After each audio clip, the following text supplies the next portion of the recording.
Hello, everyone. Welcome to our first episode of our third season. This is crazy. Our third season of La Artisteada, and we have the honor to have Jax Peña and Yajaira Peña, the owners of Barrio Drive, a movement that advocates for marginalized communities through art, fashion, and storytelling. So, oh my gosh, I'm just like, I feel like we connect La Artisteada and Barrio Drive.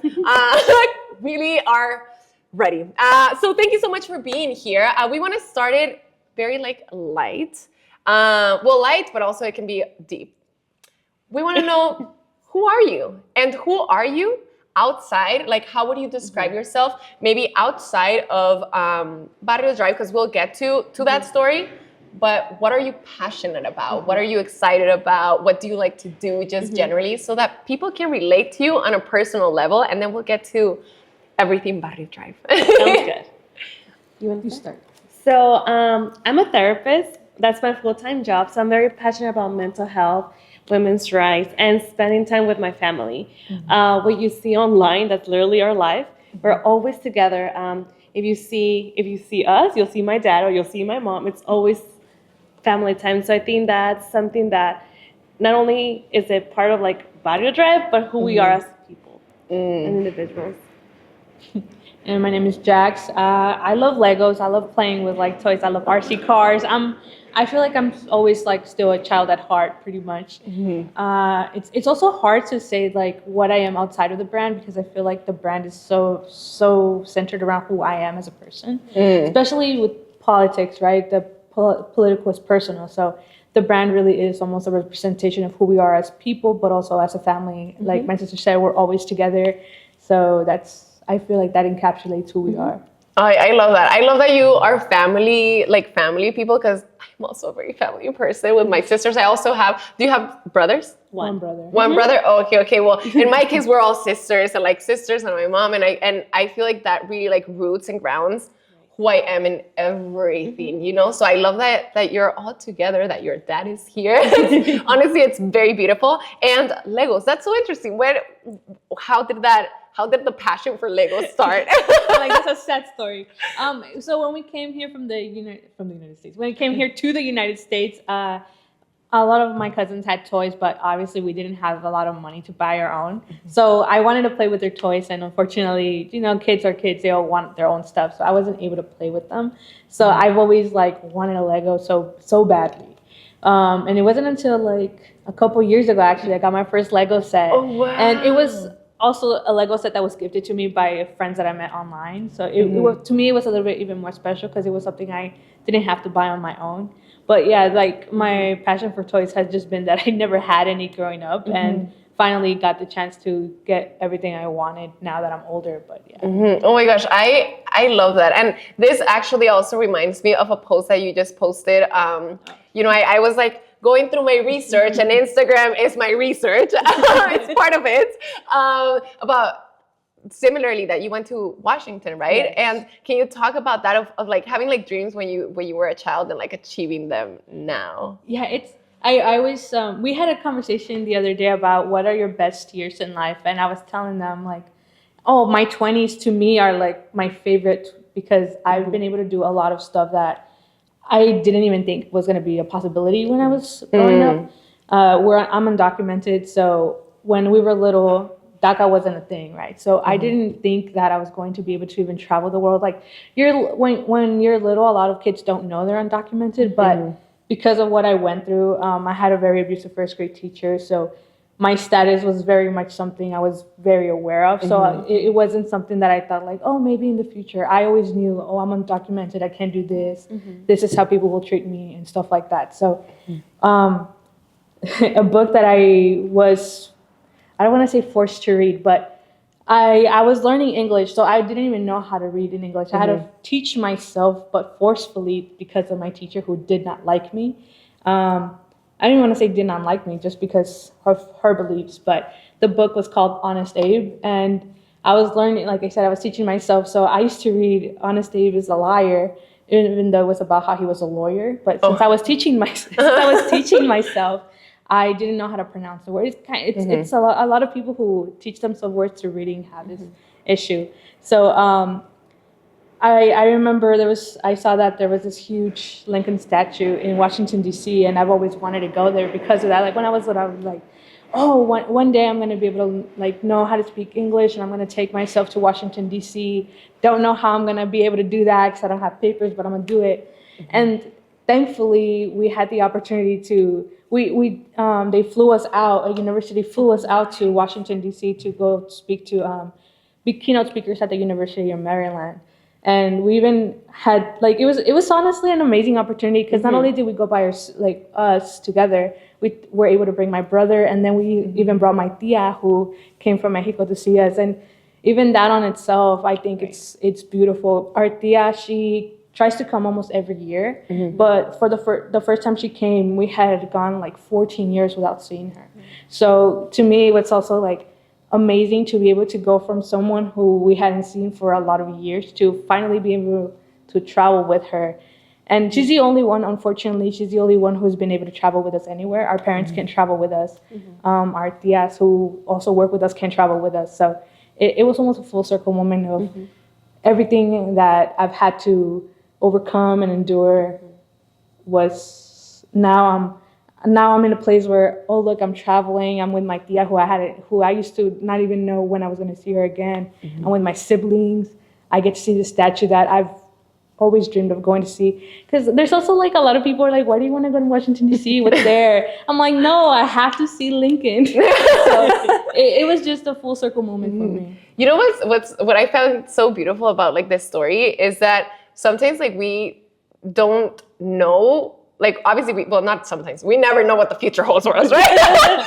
But specifically, like, not knowing that you can, like, what is there for me in the future? Right. You know, and I think that the great things that you've achieved now are probably things that were unimaginable in a moment, but now you're living. So it's like, isn't it exciting that the future will continue to do that, you know? Right, yes. And then also you talked about language, and I think it's so important. I remember when I was in third grade, that it was my first year in the United States when I came to the US, and I remember, and this like marked me, because I said like, oh, bring the Jello folder, and kids started laughing, and I was like, what? What's so funny? And they were like, Jello, and I was like, yes, like, like what's so funny about it, you know? And then they were like, it's yellow, and now I'm like, even till this day, and I don't think like. I guess I got over it, but it's like, oh my gosh, like how, like people don't know that like you're hurting their feelings, you know, and it marks you. Language is like, difficult. Right. And I would love to talk about, let's turn into our new, we're doing like this new segment that we have never done before, but it's what's on the algorithm, what's on the feed, you know, and we would like to start talking more about current topics. And so, I don't know, do you think like throughout this week something has come up? Well, I'm sure something has come up, right? Like the election just passed, and I think it has been a difficult moment for a lot of us trying to understand what that means for a lot of us. And so like I wanna talk about like what has come up on yours. I think there's a lot of going on at the same time, right? I'm seeing on my feed a lot about the elections, a lot about women's rights, a lot about immigration, and then there's a lot of people fighting our own people. I think that has been very difficult to see, because at the same time, for me personally, I've seen a lot of people that were my friends and even family members that are posting things that kind of, it's really heartbreaking, right? Because sometimes, from my experience, these people have said, but not you, you know, it's them, but it is me, and it is us.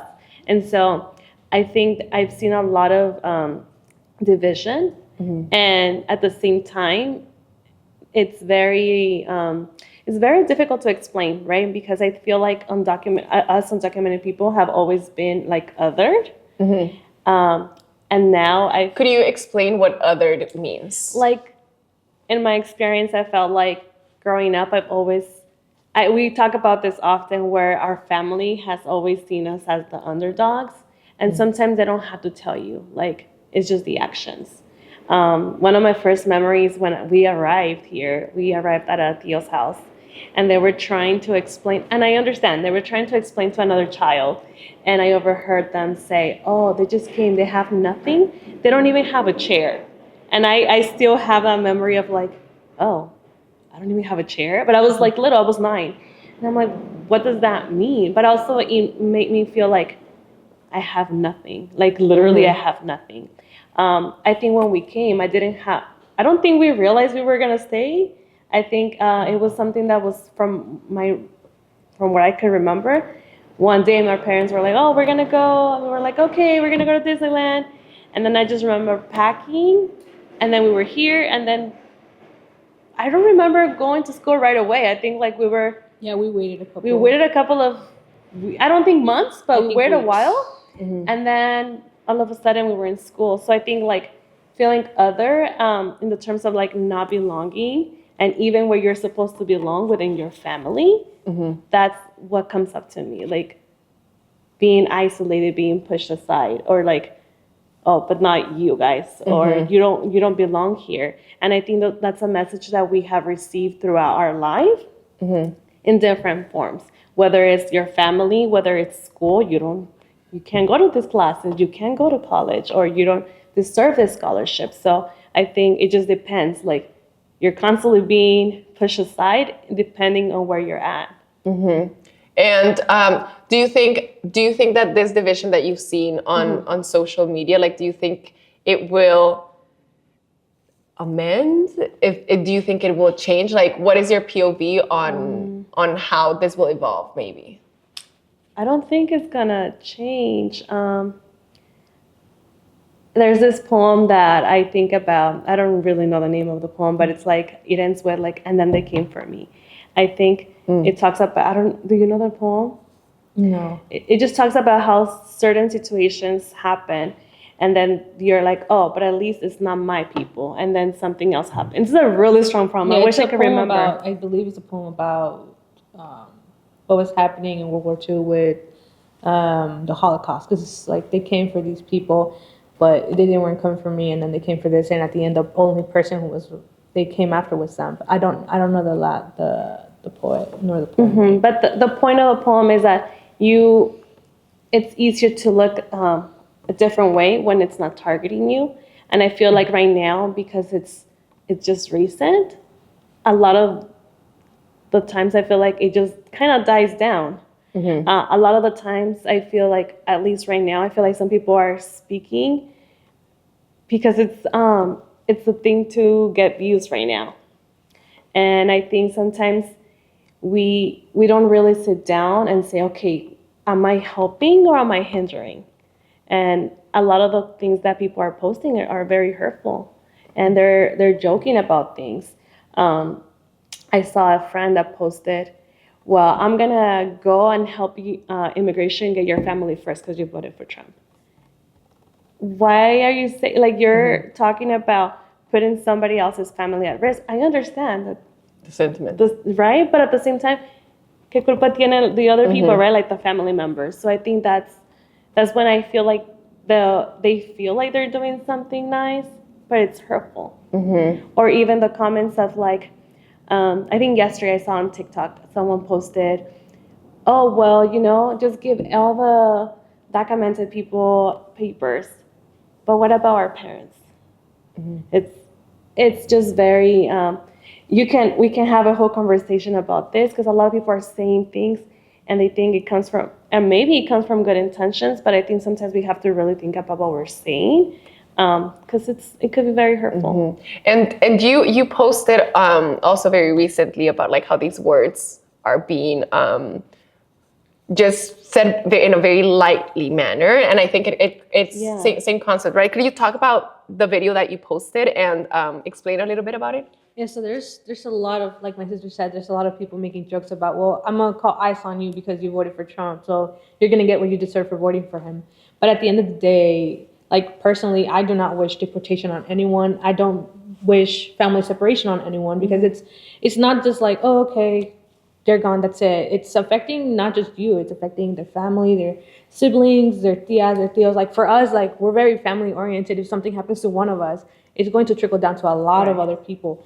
Not only because they're our family members, but we're also taking care of our tias in monetary way sometimes, right? So you don't know who other people are taking care of. It sucks that that's people's mentality, but at the end of the day, people have some type of hurt. Not to say that they're okay with their decisions, but even when they're talking about, oh well, they're less educated, so of course they're going to vote for Trump. Okay, well, what about finding ways to help people get more educated? Because at the end of the day, they're voting for Trump because they're saying it's for the economy. They don't know that he's not going to help the economy, but the hurt there is that they're not being able to pay for their groceries. It's a systemic issue, but you putting someone down because you think you're more smarter and superior, and that's why you didn't vote for Trump. It's also hurtful to the people that you're blaming and hurting it back. Hurting other people is not going to just fix everything, right?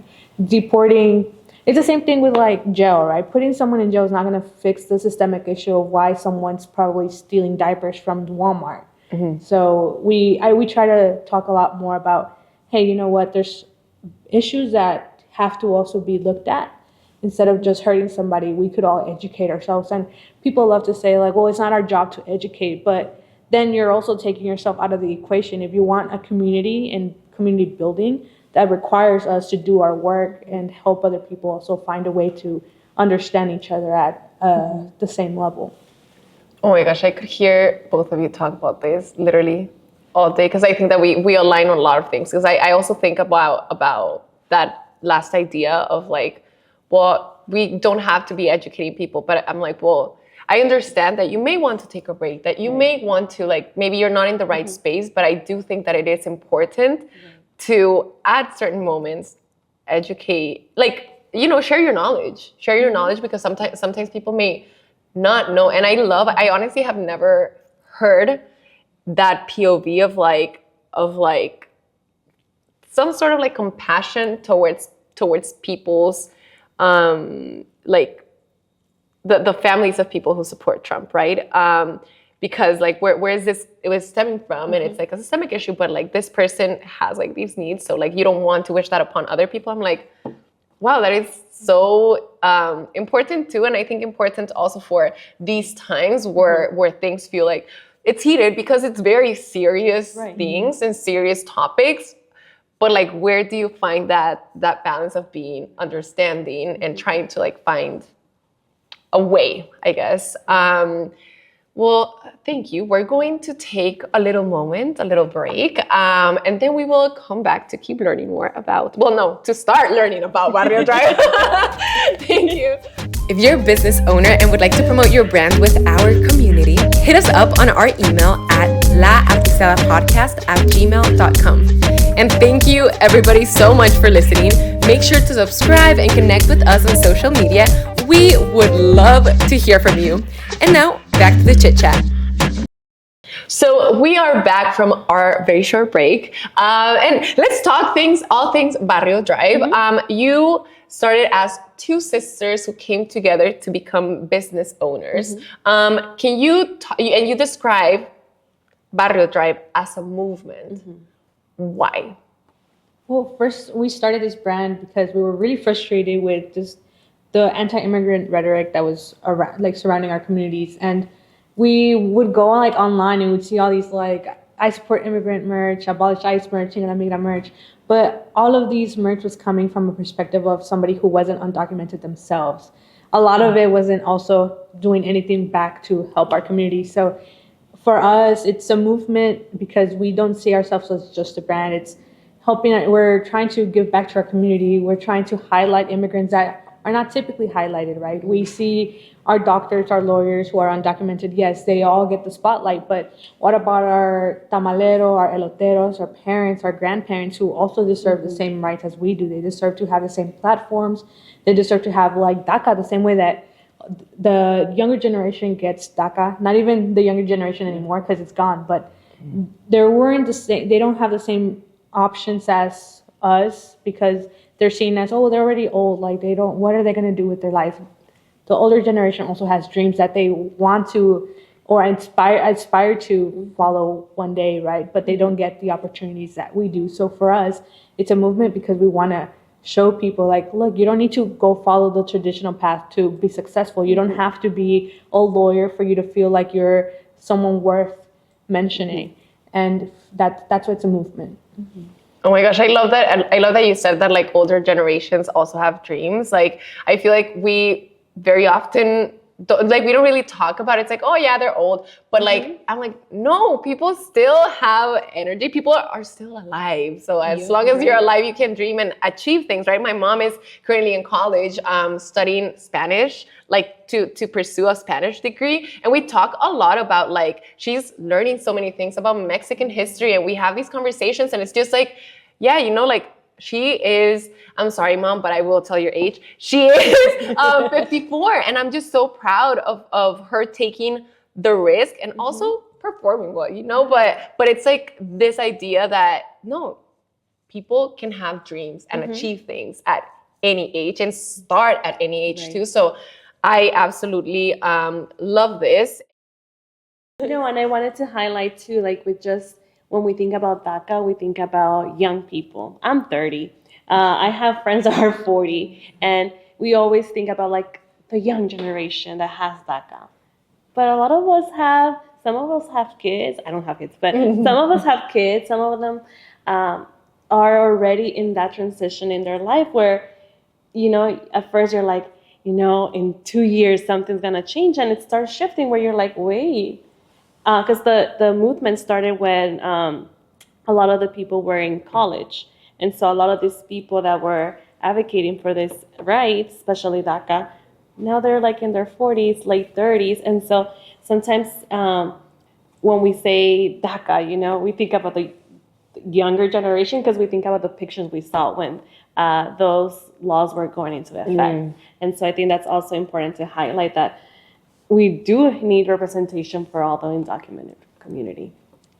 I love this. And like when you started, what were the conversations that you had when you were like, oh, let's create, did you think let's create this movement or did you think let's create this brand or this business? And what were the conversations amongst both of you? So it has a really clear story. So when we started, I was already in college. I think you were about to graduate high school. And so when I started college, there were scholarships, but not really. And we didn't have no type of financial aid. So my first year, I remember when I was graduating high school, I was like, I don't think I'm gonna go to college. And I've always been, you know, part of the immigrant mentality, straight A student. And so going from like, oh, you can achieve everything. And then you know about my status. I'm like, oh, maybe you can't. And so I remember my counselor was like, you know, maybe you should start looking at other options. And that became kind of like my reality. And then luckily I was able to go to college, but there was no financial aid. And my first year, there is this thing called the Dream Act. No, California Dream Act. There's like a Dream Act that did it pass, and then there's the financial assistance, which is called the California Dream Act. So that one didn't come into effect until my second year of college. So my dad and my mom had to pay my tuition. I went to Mount St. Mary's, which is a private school. And a lot of people think that, oh, why are you going to go there? It's expensive. They have more financial aid than a state school. So I remember that my parents were covering that, but then I also felt like, you know, I cannot just rely on my parents. That just feels weird. Like I just felt bad. And I needed books. And my textbooks were expensive. And I'm also the first one to go to college. So I didn't know that you could go on eBay or that you could go and ask for like, hey, can I borrow your book? So I thought that my first year I overspent on my books. So I was like, I need something, because I couldn't work either. And so I started a little Instagram boutique selling vintage dresses. Jack started selling like band t-shirts, like, you know, the ones you like go to Nirvana, the swap meet. all of them. And so we did that for a couple of, maybe 2 to 3 years. And also important to say that Instagram became like a thing to sell stuff, like very relatively recently, no? So you were an innovator. Continue. Yes, it was like, send me your PayPal and I'll send you your invoice. So we did that for like 2 years, but then that's where we started to feel like we were not doing like enough. We were selling, we were making money to pay for our books, prepare for like college applications, but it was not fulfilling. At this time, DACA started, and we started around this time. We needed to renew our DACA. I believe it was renewing, not When we applying started for the the DACA first fund? time. No, when we decided to merge our. Yeah. Yeah, so we were sitting, it was like a late afternoon, we were sitting in the living room, and it was my sister, me, and my dad. And we were like, I'm forgetting a very important story. I'm forgetting a very important story. Let me tell you. I'm like, I skipped the main part. Oh, that's so funny. I was like, Nothing wait. like your sister to call you out. Wait, I forgot why. She's like, we had friends, but then how did we started? Wait, I forgot the main part. The main part was that we needed to renew our DACA. That's where I got lost. We needed to renew our DACA, and it was $595 each application. That was a lot. And so we went to a nonprofit, and we needed to, so they would only take the first 10 people in line. As you can imagine, everybody has a hope to be one of the first 10 people. So they opened at 8 in the morning. The thing is that people started to arrive at midnight. And you know it's the first 10 people, but you're like, maybe they'll let me in. So you will see the line like curved around the block. And so we will start seeing, it was us, there was a lot of older like people, no chairs because it's in the street, no restrooms. And so that day, we also were able to get in somehow. Well, we were there like 2 a.m. So we were, I believe we were like the third and fourth people online. And this was like, we were not the, there was a lot of people that were able to go in because someone will forget like one of the documents. So you were like, it sucks, right? Like, oh, they forgot their paper, but maybe I'm going to go in. So it's like part of that dynamic too sucks. Yeah. People came from San Bernardino, like this happened in downtown LA. And so coming out of that, we were like, there's like something wrong about this. Yeah, we do have the benefit that we have this nonprofit that helps us, and we're grateful for that. But it just felt kind of like dehumanizing. It was especially dehumanizing. that day. We were there at 2 a.m. sitting on the cold floors, and then it started to rain. It was November, yeah. Yes, and then we also like we hang out with, I call them mis viejitos. Like everybody who hang out is older, so I feel like we're a lot more conscious of elders because we hang out with our elders. So we were seeing like the viejitos sitting on the pavement, like viejitos could barely get down to get something, right, to be safely. And they're in the pavement, it's cold, it's raining, it's at night. And then they didn't even open till 8 a.m. And when they opened, like they didn't bring us into the office. It was just like, you stay outside and then we'll one by one see if we could even help you. So it was just, it felt so very dehumanizing because of all of those reasons. And so we came out, and I think we both felt something, but we didn't know what it was or what is the action that we're gonna take. And so that afternoon we were just sitting, I think we were watching TV, and it was like very like chill. The same day. The same day. Okay. And we were like, hey. And then I don't remember how we started the conversation. The point was that we both said like, maybe we combine our stores, so the band shirts and the vintage dresses. What if we close those shops and we combine it and create something that's more meaningful that we can give back? Because the truth is, we're always going to have to renew our DACA. And people really, at the time, there was not a lot of, and even now, there's not a lot of financial help to pay to renew your DACA. And so we closed I think that's the same week, we closed our shops. And then we were like, our brands were tiny, we didn't have that much money to combine either way. And so my dad overheard us, and he went into his room. We have a Santo Niño. But that's the beginning of the story that she did. Yeah, it's because you're saying the beginning of the story at the end. No. Okay. Okay, wait, take it from there. It's because you're gonna say how we got money, right, to start a store. But in your story, we already had a store. But not Barrio Drive. I know. Oh, I see what you're saying. I messed up the story. No, it's okay. Like, I've been trying to tell you. I saw you going like, no. We're gonna cut everything. No, but okay, I'm confused. Let's carry on to this. This is the beginning of when you started your two stores? So the way that we started our first stores, the way we were supposed to start the story was that we wanted to, she wasn't able to pay for her books. Right. She was starting college. And then for me, I needed to pay for books, like my shoes. You know, kids, they bully you if your shoes are not like the brand. And we used to buy my Vans from the swap meet, so they would be like YCB, whatever, right? Not Vans. So we were like, we should start something so that we could pay for our own stuff. Then our dad went into his room and took out $50 bills for us to start our brand. So with that $50, she started her vintage boutique. Yeah, I don't know why I got that wrong. I literally haven't said this story forever. I totally did. Hey, you lived it too. I'm just here to replace it. It's so funny. Okay, so then you start. So then this is the story for your two Why brands. we started the her story was going into how we started the backup. Yeah. Oh, okay. Yes, but she switched. I switched my stories. Switched her stories. She started her story with us already having our brands. Yeah. That's what happened. Yeah, okay. I'll go fast now. I remember my story. You're like, memory refreshed. That's so silly. I didn't even catch it until I was like, wait, but then how did we have our story? And I was. I mean, I tried to tell you. I saw you and I was like, okay, I'll restart. Your story wrong. I'll restart. No, it's okay. So then this is how you started your two stores. Yeah. So my dad went into his room and he overheard us that we needed like money for books and just for our everyday things.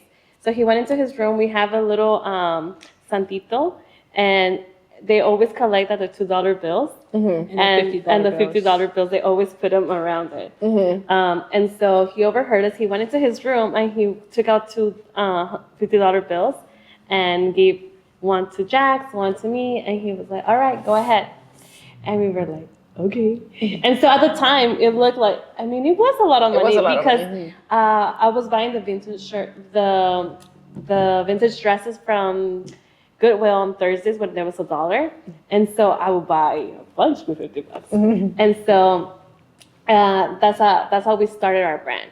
And I think also going back to like our family always being united, like we were like, this is so exciting. And my mom has her business too, and my parents have always had businesses, so they were like, well, if you go to this tiendita, they'll give you a discount or things like that. So then we did that for a while until we decided to combine our stores. Jax was selling the band t-shirts, and you were also you were selling them for really cheap. It was like $10. I was selling them really cheap. So my mom, she worked at the swap meet at the time. So my mom was like, oh, la señora del swap meet, the one that works from the puesto like 2 down, she sells band shirts. She told me that she could show you where she gets hers. So she took me to her screen printer, which is a screen printer we work still to this day. She's still screen printing our stuff. I used to go there. She would give me the shirt for, I believe it was $2.50 back in the day. I don't know how much they are now, but they used to be $2.50 already printed. So I just paid $2.50. I would sell like a Nirvana shirt for like $15, or I would look at like who was coming, and then I ask her, hey, do you have like, not Bad Bunny, because Bad Bunny wasn't at the, but just as an example, like, oh, do you have Bad Bunny shirt? And then she would be like, yeah or no, and then she did. I would buy it and sell them $15. So it was like 25, but when I radiated the money, like I would get like 15 shipped. So I would sell a lot. So we would both be selling really good.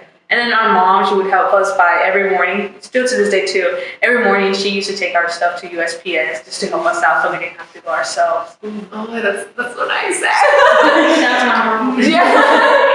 And when did you start making, was this like at the same time that you were making the designs, or when did you start that process? The designs, I mean, I used to draw all the time. It's just that back then it was already like unofficial designs by the brand. So they were just unofficial shirts. We didn't start designing them until we decided like, okay, actually let's get our brands together, like our money together and make a brand.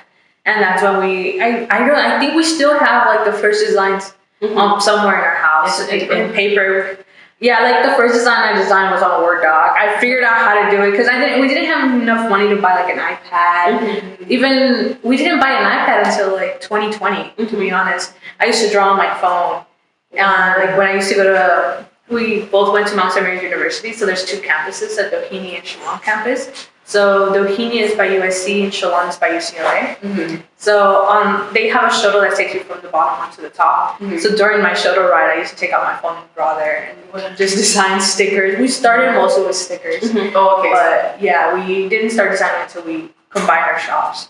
Oh wow! Oh my gosh, that's so cool. And then when you decided to combine your shops, what do you think were I would like to talk about like the main struggles of building your creative businesses. In the beginning, what were the things that you were coming up with? And then when you started seeing all of the great success of Barrio Drive, what are the type of struggles that you face now? And like, what are the conversations amongst both of you when you deal with these things? I think the main one is just finding our people. Just advertising and starting to sell your shirts it's just hard when you're starting from zero. But I was selling shirts at school. Like I was promoting myself at school. Actually, I was telling my dad this story yesterday. So one of the main reasons why everybody in my college knew I sold shirts was because this Trump supporter went to class to intimidate me dressed in all MAGA. So my friends, they're very nice. They were like, oh, you know what? Let's buy merch from we're going to buy shirts from your shop and then pick the next day we have class with that student, like wear your shirts. So we had that happen. And that's when people started finding out that I had a shop because everybody was wearing like the same shirts. We only had like 3 designs. So everybody was wearing the same resilient shirt. Right. And to me, that was really nice because not only was that student going to intimidate me on purpose, but at the end of the day, ended up benefiting me in a way because then all of the students in school were like, oh, you have a brand, that's cool, I like it, and they were supporting me. Oh, wow, a blessing in disguise. Yeah. Very disguised. Something I recently have been noticing as well, I feel like we're not taking that serious.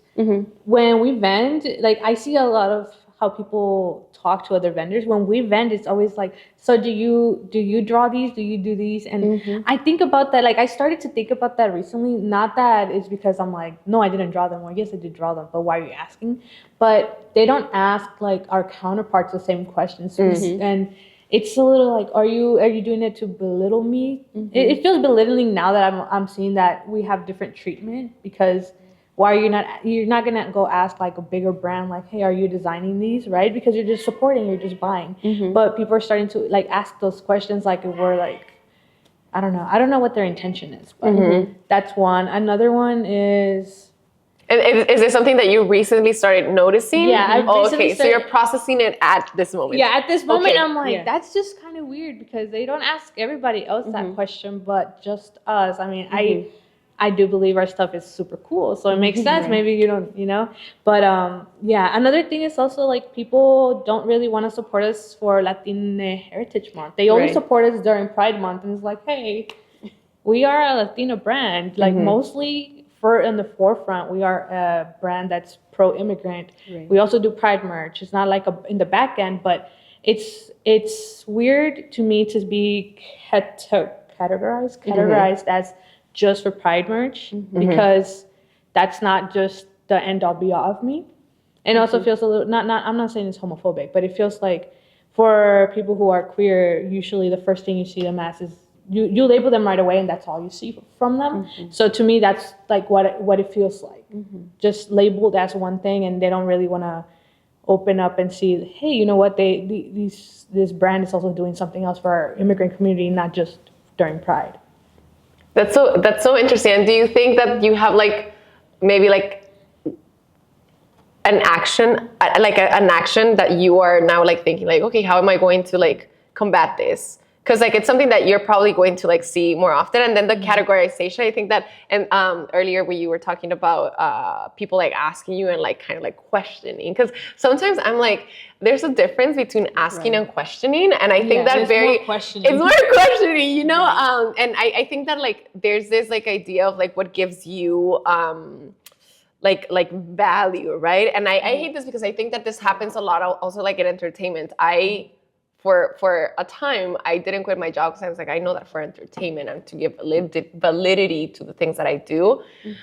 Like, I know people won't listen to me if I say I have a podcast, but people will listen to me if I say I work at X and I have a podcast. And I'm like, oh, I hate this. But you know where I see this also very often? It's within Latino spaces. That I'm like, Latinx spaces, that I'm like, how are we managing this? You know? Because like, should I call it out? Should I call you out? Like, and so it's this like asking and questioning. So I wonder, like, do you have, what are the ways that you're thinking about confronting these things? Yeah, I haven't found a way to confront it, mostly because we are, like I said, we promote ourselves primarily as an immigrant-owned brand. So there really isn't another way to combat it. I've speak with my sister a lot about it because it's also not like I could change my appearance, right? So the only real way we really want to talk about how can you change this is if I change my appearance.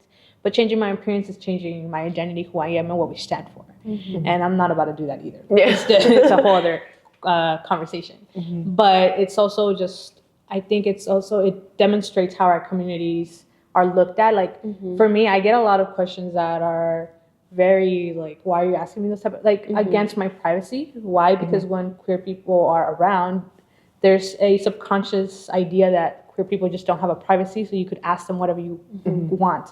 So I feel like it's something similar to that aspect where people want to label me as this, and therefore that's all they see when they see me because I look like this. So it's a hard conversation to have, or a hard thing to stir from, because like I said, it would have to dwindle down to changing somebody's appearance. And I would like to know, like, where do you see Barrio Drive in the future? Like, what is I don't know if your next immediate goal or how you envision this movement? I think we have a couple of goals right now. The first one will be like getting a warehouse, because everything runs from our garage and we don't have a lot of space anymore. So we really want to take that step, where we're also going to have space to have like workshops, community events. And then something that we have been talking in the last couple of months is starting a network of undocu, kind of like professionals, but also not professionals, just like within community, Mentors. Where we're going to have a mentor and a mentee pair, depending on what they want to, like their goals they are. So we're planning to do that. That's probably what's going to happen before the warehouse. So we just want to continue bringing spaces for community. We want to be able to be in community too, especially during these times. So I think that's the next two goals that we have. Oh my gosh, so exciting that this is great. And I absolutely love that the vision is to have a warehouse because there's not enough space. I'm like, that is the goal, you know, to just grow so much that you need something bigger. Exciting for you, for both of you. And I would love to, I would like to know, like, do you see yourselves, and you know, because of like La Artisteada, we're all about artists, and like you as an artist, and like, do you see yourselves as artists? And if so, like, when did that start? Wow, that's a hard question. You could take that one. I mean, I see myself as an artist, more like a creative. I don't want to say artist. I feel like art. Well, let's say creative. But like my dad has always followed us around with a camera, so I just grew up also learning to just follow everybody as with a camera too. I love filming. I thought you were gonna say I just grew up knowing how to be a star. Megan Thee Stallion, who? Yeah, I learned to just follow everyone with like, I love creating videos. Whenever we go out, I have videos of everything. Like, I love that. It's also really helpful for like when our grandma passed away in 2020, and something that came out of that, thankfully, is that I have pictures of my grandma, videos of my grandma, like funny stuff too, that helps us like keep people's spirits alive, right? And to me, that's something that I've always really been proud of. And like you asked the question, what do we want to see, like what do we see the brand as? Like for me, a big part of being a creative is wanting to not just share our stories, 'cause I have stories about my life, and I could, like the Washington DC one, so many, but I know that I'm not the only one. So for me, being a creative is hopefully like having a production company where I could also share other people's stories the same way that I share mine. Oh my gosh, I'm here for this. Well, do you have any advice whatsoever to people who may relate to you? maybe people who are undocumented, people like women, or people from the LGBTQ community, artists, people who want to create a business?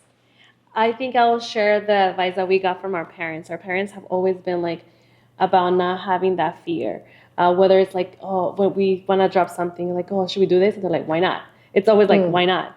So I think doing things with intention, but also without fear. I think that would be the best advice that I could say. And it applies for everything. It's not just like having a business. I think in life in general, feeling that fear, but going for it. Because I think sometimes the fear informs you too, right? Like you care. That means that when you get nervous, it's because you want something to work out. So I think just doing things even when you're fearful of it. Oh, it's so beautiful. Do you have any advice? Yeah, I think my to add on is to just not to just do it, but also you don't need to wait for the perfect time. A lot of people think that to start a business you need to have like this huge loan, this huge savings. Our brand started with $50. If you really dwindle it down to the story, $50. And even that, all of the merch we've been able to create more of is because we started with a sticker that would cost somebody, like it'll cost you $1 maybe to make a sticker, and you could sell it for $5. But the accumulation of that $1 that you keep investing back into could create something that is bigger than you at the end. Mm-hmm. Oh my gosh, well, I'm so happy that we're starting to sell stickers and keychains, because that is the goal. All right, well, thank you so much for being with us today. Like, we genuinely appreciate all the knowledge that you share. You both are incredible people, but also incredible businesswomen. So everyone who's listening, go buy shirts, stickers, and you also have tote bags, right? We got tote bags, we got shirts, hats, socks, everything. Everything, yeah. So go buy everything. But thank you so much for being with us today. We genuinely really appreciate both of you.